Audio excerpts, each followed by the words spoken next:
You're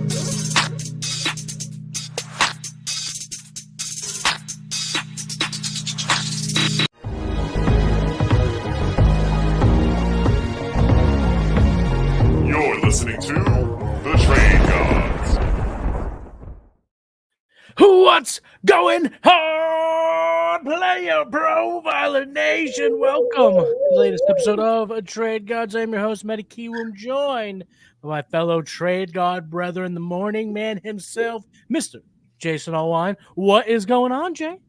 Dude, I don't know why. I'm feeling like pumped right now. I'm feeling great. I'm ready to talk the NFC East. The chat asked for it last week. We're ready to deliver. We've got some great players to buy. We also coming off the Wake and Take Invitational startup, finally completing. So that's really good, helping me out because that was a long draft, the 32-team startup that we finally completed as well. So anyway, feeling great, ready to talk trades. Always good to be on Trade Gods. How are you, my friend?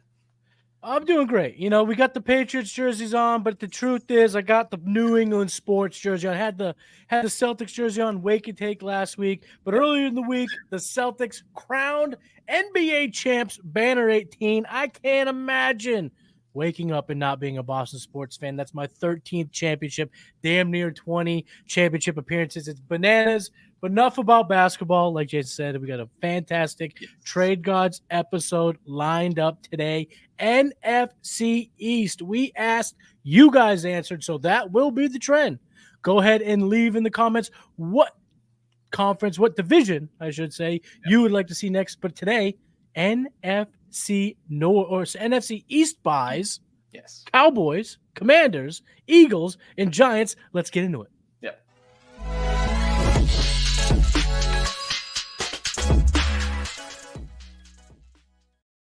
Let's start with the Eagles, Eagles, Eagles. Jason, who is your first buy? Honestly, Matty Kiwoom, it's I think the question should be who am I not buying on this offense? Really, I really honestly am buying every single player on this offense at the right price. I like Saquon Barkley this season. And beyond, I like Devontae Smith a ton. You guys know I love the Slim Reaper. And I'll take Jalen Hurts at the right price too. You know, in some leagues he's acquirable, in most he's not, but some he's actually out there at a decent price tag. And so I honestly want as many pieces of this Eagles offense as I can get. But today, we're gonna go with AJ Brown. And this is a big moment for me on this show. I have never really been big on buying AJ Brown in Dynasty.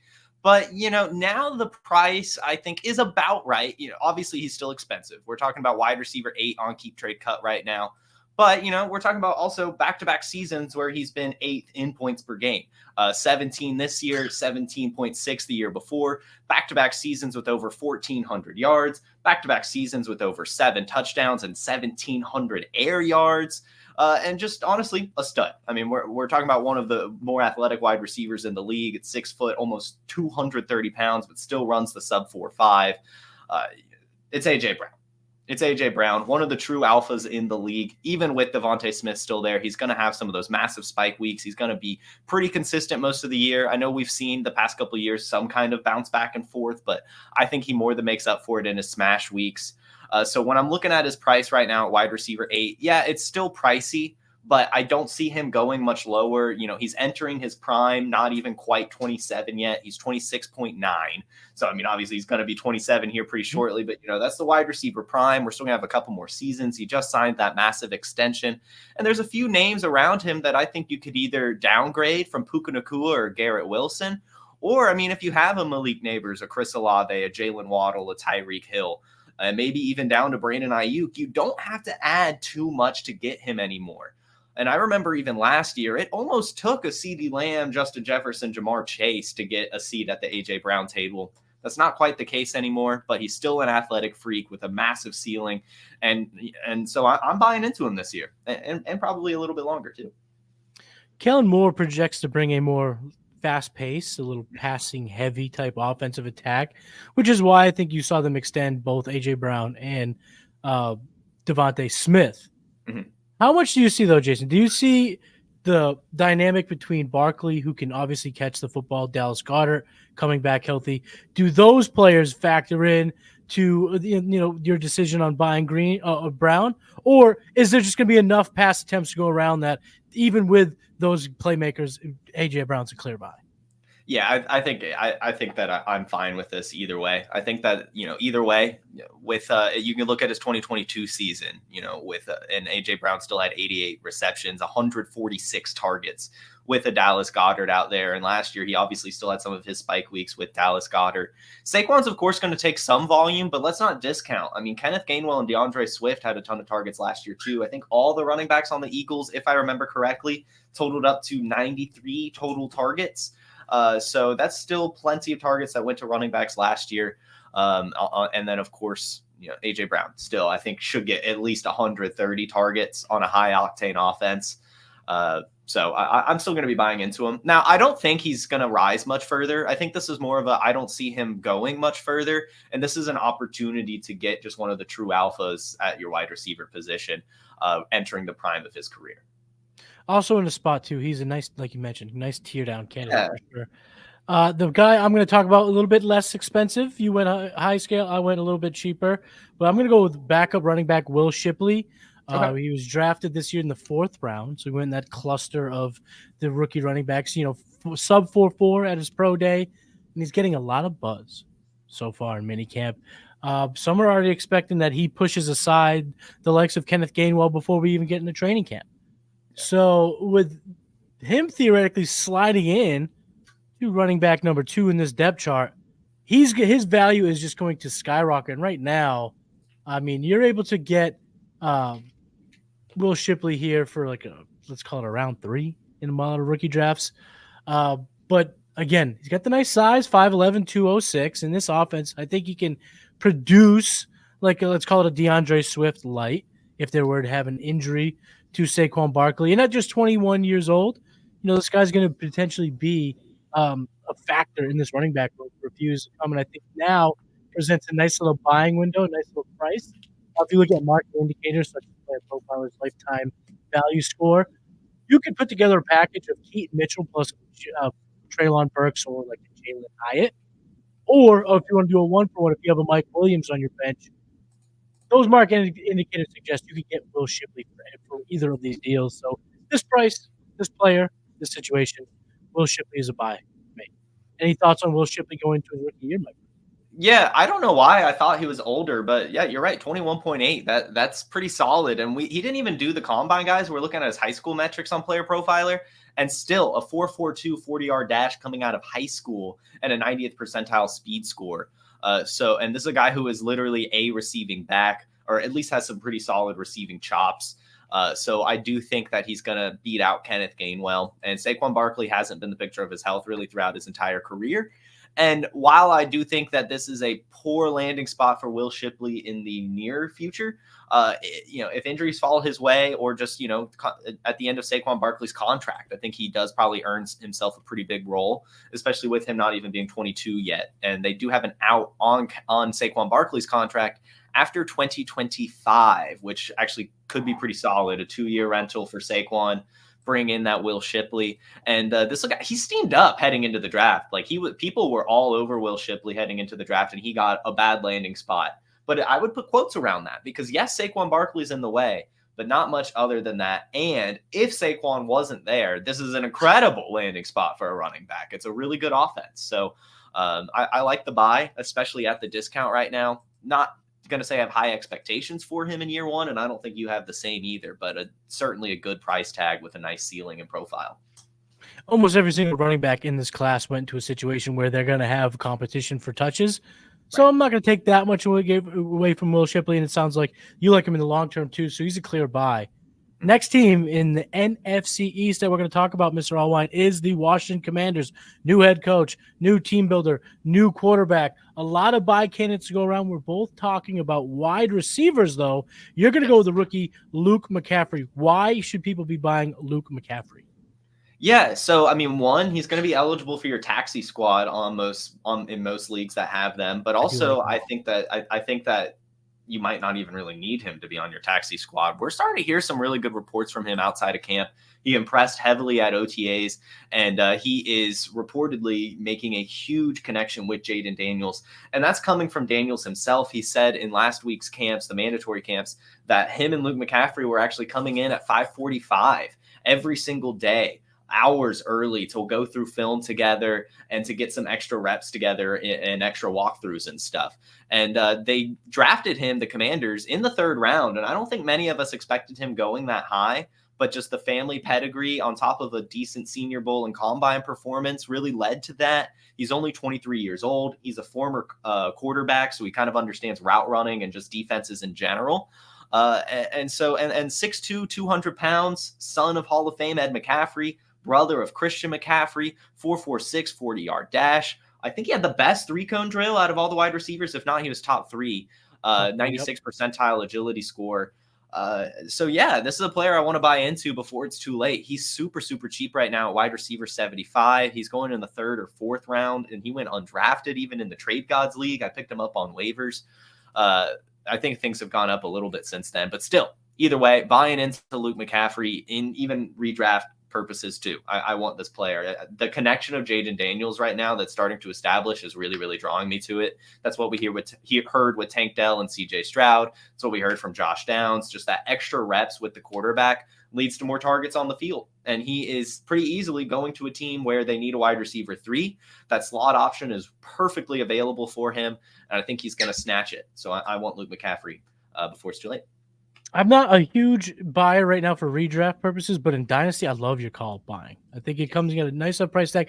And the ability to stash, I think, is the most important, because there is enough ancillary targets where, whether it be Austin Eckler, Zach Ertz, Ben Sinnott, Luke McCaffrey, how do they mix in?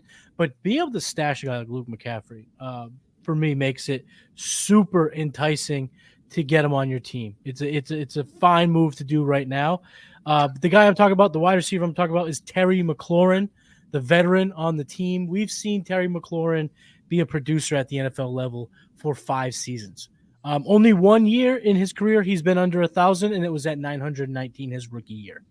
His highest touchdown total was that rookie year with 7, and we've seen him finish inside the top 20, inside the top 30, inside the top 25. We've seen him be a double-digit fantasy producer every single season, and now, like you mentioned, he gets Jaden Daniels, the incoming Heisman Trophy winner, someone who threw for 40 touchdowns last year for the LSU Tigers. He's going to come in to this offense with Cliff Kingsbury. It's going to be a high-paced, very, very quick, lots of plays ran for this offense, and it's all going to come down to Jaden Daniels just facilitating that ball.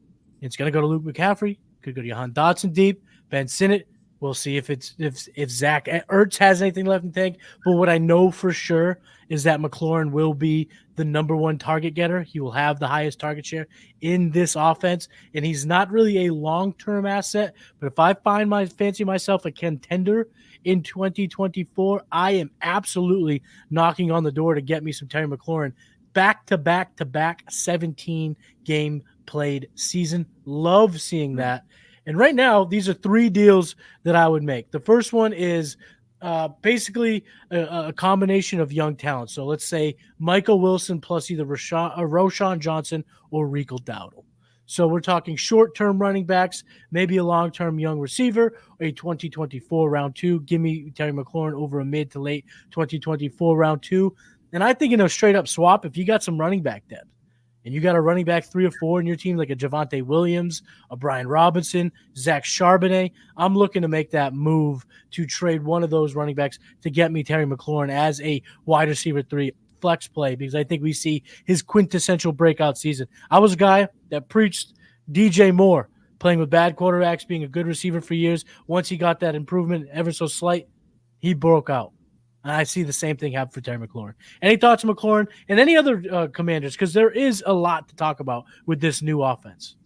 Yeah, I mean, I really think kind of like the Eagles offense, I'd be buying any of them at the right price. I like Ben Sinnott. I like Brian Robinson even. I think Austin Eckler has something left in the tank, at least for PPR leagues.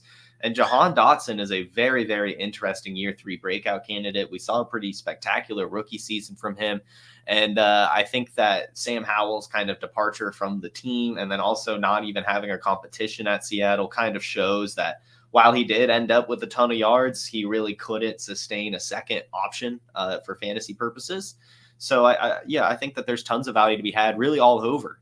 And if Jade Daniels hits too, I mean, you're talking about a Konami Code quarterback going in the mid-teens right now of quarterback. So it's a fun one. It's a fun one. Yeah, but Dan Quinn and Cliff Kingsbury both kind of fell from grace as coaches. So there's a little bit of a concern there. But, it depends on how much you believe in coaches because there's some great athletes on this team. They really are with good values. So good athletes, good values. We're hoping for good fantasy production. That's the Washington Commanders. Yep. 2 down, 2 to go. We're going to talk about the New York Football Giants and a team that used to be America's team. You're going to want to stick around for that. We'll be right back.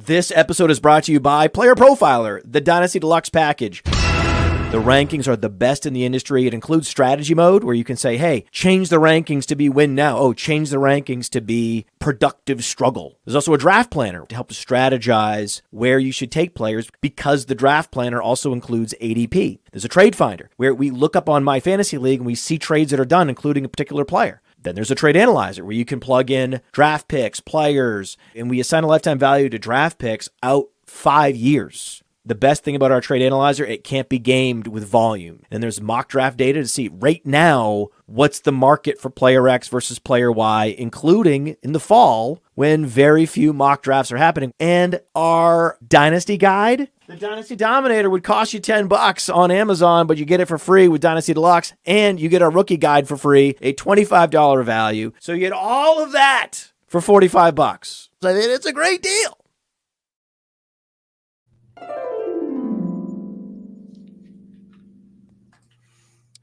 Jason Allwine, Matty Kiwoom. The trade gods are traveling to the NFC East, and we're talking buys from all of the teams. Let's head over to the New York Football Giants. Jason, who is your buy from the Giants?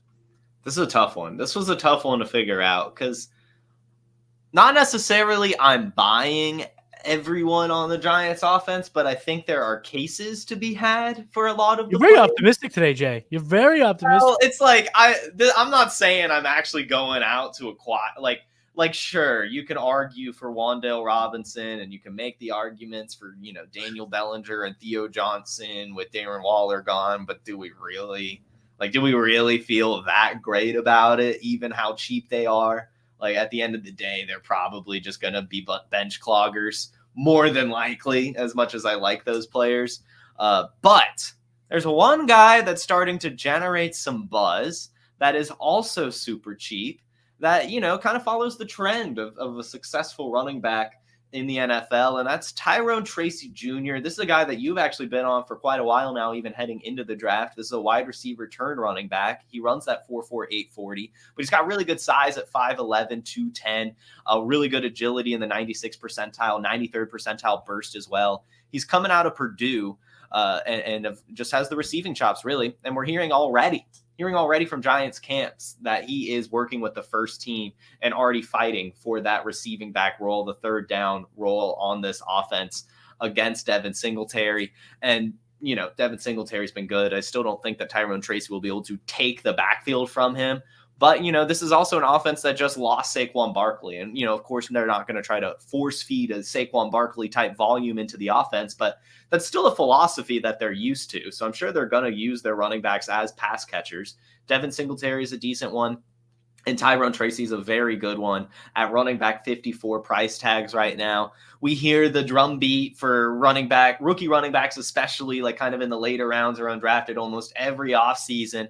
And they always work at least for one season, like the James Robinsons, the Phillip Lindsays, the Amari DiMercados. Like these guys just kind of show up and do their thing. But this is an actual receiving running back. So for PPR leagues, in that with some decent potential, the garbage time, especially, some dump offs going to the running back. I'll take some nibbles on Tyrone Tracy right now. Tyrone Tracy, are you fading the Eric Gray hype at all? I'm fading the hell out of the Eric Gray hype. What are we doing? Okay, fading Eric Gray all over Tyrone Tracy, and you're hearing, like you said, hearing the reports that he's already being weaponized in the passing game. He's picking it up quickly. Great signs for a guy that has a ton of passing attack upside in his portfolio, in his profile. But I'm going to talk about his quarterback, Daniel Jones. Okay. I guess I'm going to end up being the Daniel Jones guy. I guess I keep coming back to this player because of the rushing floor. The ability to run the football. I mean, even last year, he had over 200 yards, and he only played in 6 games. The year before that, he had 708 rushing yards. He only had 15 passing touchdowns, it's high mark. I think there's a lot of room to grow in terms of the stat production with that rushing floor. And now insert the real reason why I'm buying Daniel Jones, Malik Neighbors. Malik Neighbors is a game changer. He's the type of player that could propel a quarterback, give him those touchdowns, give him the big plays, keep drives going that allow fantasy points. Some of the metrics that we don't necessarily capture in our databases, I believe he will help Daniel Jones because he's a separator. He runs great routes. He's going to be a weapon in that passing attack. And right now, Daniel Jones in Superflex is coming at such a discounted price that it's worth the risk. If you're telling me that I would have to, send a first-round pick for a quarterback starting in Superflex, of course I'm not risking that type of package, sending that package away for Daniel Jones. But when you look at market indicators, such as PlayerProfiler's lifetime value score, you can move a Tennessee Titans running back, a Tajay Spears or a Tony Pollard for Daniel Jones. You can move a 2024 second for a starting quarterback in Superflex, or you can move a Dontavian Wicks in a 2024 round 3. The price is right. This is a guy who's been a top 8 quarterback on a points per game basis before, and now he's going to get the best pass catching weapon he's ever had by a mile. The price is right. The situation's okay enough, but mainly the price. I'm buying Daniel Jones here at this discounted price, and I'm going to hopefully make him my running back or my quarterback 3, give me some depth. But I'm okay starting him out of the gate. I don't know if I'm doing it. I am buying Drew Lock out of Kiwoom. It's kind of crazy that those words are coming from my mouth. That's asinine. Let's talk about asinine. Daniel Jones is not cleared for contact yet. He's not. Secondly, he has an injury guarantee on his contract, similar to Russell Wilson, where if he can't pass a physical going into 2025, the entirety of his contract becomes guaranteed. I could see the Giants doing some scummy shit. They just brought in Drew Lock. We saw from last year really decent performances from Drew Lock against some good defenses. He had 2 games last year against the 49ers, against the Eagles. Against the 49ers, he had a 71% completion percentage, 269 pass yards, 2 touchdowns, and 2 interceptions. This is still Drew Lock we're talking about. And then the Eagles, a 67% completion percentage, 208 yards, and a passing touchdown, no turnovers. So I think he has grown a little bit. He still has that second-round draft capital from 2019. He's not even 27 years old yet. You mentioned Malik Neighbors, that better offensive line. I think that Drew Lock is might make a little bit of a resurgence this year. I'm not going to lie. Let me put some context to your logic. Russell Wilson played 15 games last year. He did, yes. Finished as QB12 on a points per game basis. Okay, fair. So if that is the bar you're setting, then I'm buying. But and that's fair. But the thing Drew Lock was on this team. Well, but the thing is, Daniel Jones still isn't cleared for contact and might not be cleared for week 1. Drew Lock might have the chance to start. Now, that's a might. I'm with you. Daniel Jones, I will say this. Daniel Jones is super cheap right now, and you're probably not losing too much if you go for it. And the ceiling is still there. You've made a great case for it. I kind of am trying to take the counter approach right now. And it started 2 weeks ago. I made the conscious decision to start going with Drew Lock, but you're not going to lose anything if you go for Daniel Jones. So I'm not saying I'm against it. I'm just kind of taking the opposite approach right now. For some reason, really, the injury guarantee kind of scares me. And Drew Lock QB 40 showed some decent stuff last year. And he's got that kind of cannon almost, not necessarily a big cannon, but him and Malik Neighbors just sounds right. You are very optimistic today. You are very happy today, and I love it. I love Happy Jason. Mr. Allwine, he could stay off the show. I love Happy Jason. There was one thing I was going to say in regards to this breakdown, but it's completely escaped my brain. So I think That's I think you broke my brain with Drew Locklove here on the show. I think I know. I didn't expect it either, to be honest. Broken. I think my brain's broke. Chat, what do you think? Yeah, chat. Leave it in the chat. Leave it in there and let me know. Is your brain broken like my brain is broken? Speaking of broken, we're going to be talking about the most broken franchise in this division. Just kidding. We're talking about the Dallas Cowboys, America's former team. They're not America's team anymore, but they are in trouble. They got a lot going on in the NFL level. They have to pay Dak. Mm-hmm. They have to pay CeeDee Lamb. They have to pay Micah Parsons. We don't care so much about Micah Parsons here on this show, but in your IDP leagues, I'm sure as hell you do. So this kind of creates some interesting cases for the short term and definitely the long term of the Dallas Cowboys. So, Jason, who are you buying on the Dallas Cowboys? Yeah. I will say it's fun to start with the best team in the conference with the Eagles and then end with the worst team. Just like throwing the Cowboys. Shots fired. It's just fun to hate on the Cowboys. Sorry, fans. It's just fun. It is. The Cowgirls. Hey, I was not going to go there, but we had to go there.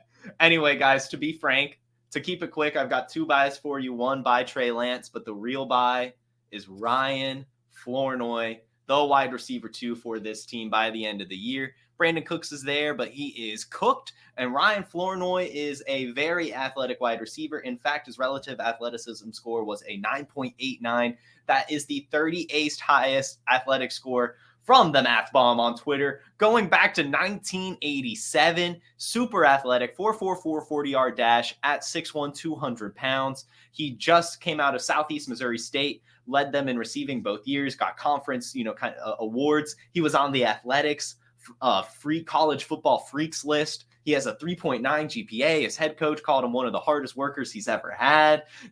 Just checking every single box. He's recovered from injuries. Even displaying toughness. Senior Bowl standout. I go to the Senior Bowl and he catches my eye almost immediately. He gets a late combine invite because he was so good at the Senior Bowl. Stood out at the combine as well. This is a guy that stood out at every single conference in college or every single division in college. Gets really good landing spot on the Dallas Cowboys in a very uncrowded receiving room even. I mean, he just has to beat out Brandon Cooks, Jalen Tolbert, and Jalen Brooks, I think was the other guy. I don't even remember his name. Ryan Flournoy is going to beat him out, and you can get him for literally free right now. Do it while you can. Yeah, right now, I mean, the reports say that Jalen Tolbert has the, quote, inside track to the wide receiver 3 position, but I don't know if he's got it in the tank. And Flournoy has been impressive to many in that Dallas Cowboys mini camp. But it's going to come down to who does Dak build the relationship with. But when we're talking about the prices for Flournoy, why not buy into it? Again, another player that is primed for the taxi squad, which it just alleviates so much pressure in terms of bringing him aboard, where you don't need immediate output. You don't have to rely upon him. You could acquire for a cheap price, so your opportunity cost is low. Stash him and wait and see, because it seems like Brandon Cooks is healthy. He looked great at OTAs, so he's going to play wide receiver 2 to start the year. Of course, Jake Ferguson's there, but if Flournoy can just beat out the Tolberts, the Brooks, those type of receivers, become the wide receiver 3, he is going to be in line for that Michael Gallup role that we were very excited about just a couple of years ago. As this offense develops, a lot that's going to be going on for the Cowboys, but I like the Flournoy price, so I'm not going to sit there and be all that mad, even if I have to sit and wait. I'm not going to give you much. I don't think you will. I think he's talented. That makes it even more important. That means, are you willing to overpay? Let me ask that. Are you willing to overpay? And that's relative to your league. Some people are in leagues where they're not even going to. They go, who the fuck are you talking about, Ryan Flournoy? Yeah, I would trade. Yeah, I would trade almost every rookie drafted from the middle of the 3rd through the 4th round from this year's rookie drafts straight up for Ryan Flournoy. Almost every single one. Like Corley? Are we talking about Malachi Corley? Is it that range? Or maybe that? Maybe it's right after him. Kind of right. I would be trading any of the running backs, Audric Estime and down, for Ryan Flournoy. I'd be trading any of the wide. You would trade Audric Estime for Ryan Flournoy. I would, and I would trade. what's a good wide receiver break? Who's like right after Tez Walker? Brendan Rice? Brendan Rice? It depends. Brendan Rice, Jacob Cowing, maybe. Jacob Cowing, yeah. Would be in that role. Yeah. Are you trading? Do you like Javon Baker or Brian Flournoy? I'll take, but I'm a big Baker guy. I'd say I might actually rather have Flournoy over Polk. See, I think that's where we're all going to be wrong. There's a lot of buzz of Polk right now. That's the thing. But we're not talking about the AFC East, the NFC East. And my buy candidate is quite the opposite. It's someone you cannot stash unless you allow taxi squad guys who have been in the league for 12 to 15 years. But I'm buying Zeke. I know it's gross, but I'm buying Zeke. He hasn't shown that he's done, to be quite frank. Yeah. And Rico Dowdle was better in terms of pure running metrics than Zeke last year. So theoretically, he would be the running back that you'd think the Dallas Cowboys would run with. But it's not always about who the better player is in Dallas. It's about the notoriety. It's about team and how it fits. And Zeke is Dak Prescott's best friend in real life. And Zeke last year had almost 1,000 yards from scrimmage, had 51 receptions, scored double-digit fantasy points per game last year, finished the year really, really strongly for the New England Patriots. Once Ramondre Stevenson went down and Zeke took over in week 13, we're talking about 13.2, 27, 9.6, 21, 11.5, 13.1 fantasy points. He produced. He has juice left in the tank. I think Rico Dowdle fits right in as that, soft side of the platoon there at 42%, let's call it, 44%. But Zeke's still there. Zeke's still getting good passing down work. Zeke is still getting red zone and goal line work. And Zeke is going to finish way, way above where he's going right now in markets. And if you look at what you could get or what you'd have to give up for Zeke, you're talking about a late third, a fourth. Yeah, give me Zeke all day long. Or a roster-clogging wide receiver, Rashad Bateman, Jonathan Mingo, Romeo Dubes. Yeah, give me Zeke. If he's on a 53, for me, and Zeke might be the number one running back on an offense that we like for the Dallas Cowboys.